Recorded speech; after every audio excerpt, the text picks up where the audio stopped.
অযোধ্যা পাহাড়ে পুলিশের প্রেরণা শিবিরের উদ্বোধন। বিশ্ব আদিবাসী দিবসে পুরুলিয়া জেলা পুলিশের উদ্যোগে অযোধ্যা পাহাড়ে শুরু হলো 3 মাসব্যাপী প্রেরণা প্রশিক্ষণ শিবির। পাহাড়ের অধিবাসী যুবক যুবতীদের পুলিশ ও অন্যান্য প্রতিরক্ষা বাহিনীর চাকরির পরীক্ষার জন্য শারীরিক ও মানসিক প্রস্তুতি দেওয়াই এর মূল লক্ষ্য। শুক্রবার সিআরপিএফ ক্যাম্পে রাখি বন্ধনের দিনে শিবিরের উদ্বোধন করেন পুলিশ সুপার অভিজিৎ বন্দ্যোপাধ্যায়।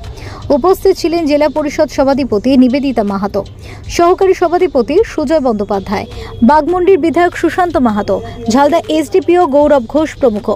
264 জন আবেদনকারীর মধ্যে স্ক্রিনিং টেস্টের মাধ্যমে 56 জনকে বেছে নেওয়া হয়েছে। এখানে থাকছে নিয়মিত দৌড়, ফিটনেস ট্রেনিং, লিখিত পরীক্ষার প্রস্তুতি, মক টেস্ট ও ব্যক্তিত্ব উন্নয়ন সেশন।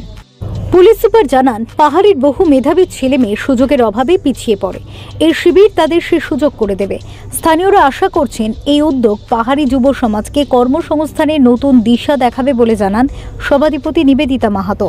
আনন্দ সংবাদ, আনন্দ সংবাদ, আনন্দ সংবাদ। পুজো ধামাকা। কুর্তি শুরু 200 টাকা থেকে, শার্ট শুরু 200 টাকা থেকে, টি শার্ট শুরু 150 টাকা থেকে, জিন্স প্যান্ট শুরু 300 টাকা থেকে। এছাড়াও পাবেন সুলভ মূল্যে বাচ্চাদের আধুনিক ডিজাইনের পোশাক ও শাড়ি। কেনাকাটার সঙ্গে পাবেন উপহার। একবার এসে দেখে যান। Lakshmi collection, main road, Jhalda, Ananda Bazar, জেলা পুরুলিয়া।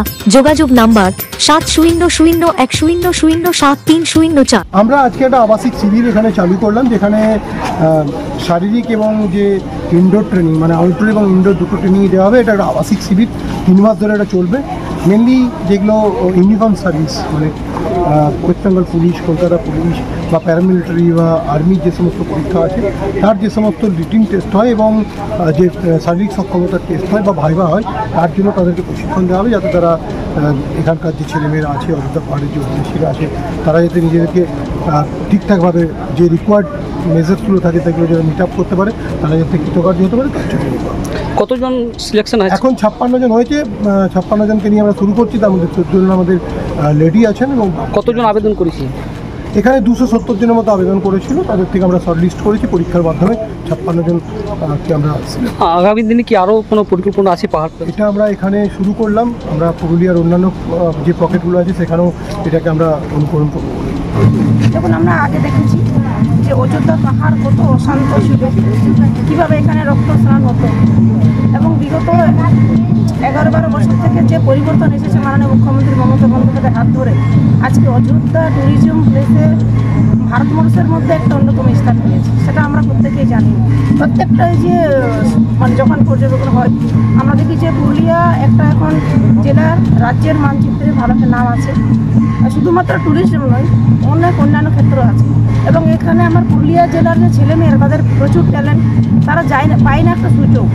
আজকে আমি মাননীয় পুলিশ সুপার মহাশয়কে আমি ধন্যবাদ জানাচ্ছি যে তিনি উদ্যোগ নিয়েছেন। শুধু আজকে নয়, তিনি বিভিন্ন সময় বিভিন্ন উদ্যোগ নিয়েছেন যাতে পুরুলিয়া জেলার সার্বিক ডেভেলপমেন্ট করেন।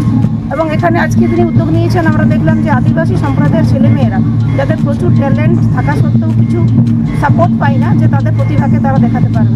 তাই যে উনি উদ্যোগ নিয়েছেন প্রেরণা নামক একটা প্রশিক্ষণ শিবিরে, সেখানে কিছু ছেলেমেয়ে যারা সিলেক্ট হয়েছেন তাদেরকে প্রশিক্ষণ দেওয়া হবে, যাতে তারা শুধুমাত্র ডাব্লিউবিপি, সিআরপিএফ বা এইসব নয়, তাদের জীবনে মানে ভবিষ্যতেও তারা যেন নিজের পায়ে দাঁড়াতে পারে, তার জন্য আমি ধন্যবাদ জানাচ্ছি মাননীয় পুলিশ সুপার এবং তার টিমের জন্য। মনে হচ্ছে অনেক উপকার এই পুলিশের লাইনে যে প্রশিক্ষণ দিচ্ছে সেটা। এতে কী কী সহায়তা হবে তোমাদের? সহায়তা আমাদের অযোধ্যাবাসী অনেক উপকৃত হবে, যে প্রশিক্ষণ দিচ্ছে, যে বিভিন্ন যে পুলিশের লাইনে যে সিআরপি, ডাব্লিউপি, কেপি, এই পুলিশ লাইনে যে পুলিশ লাইন যে তৈরি হয়েছে, সে যে প্রশিক্ষণ দিচ্ছে তার থেকে বহুত উন্নতি হবে।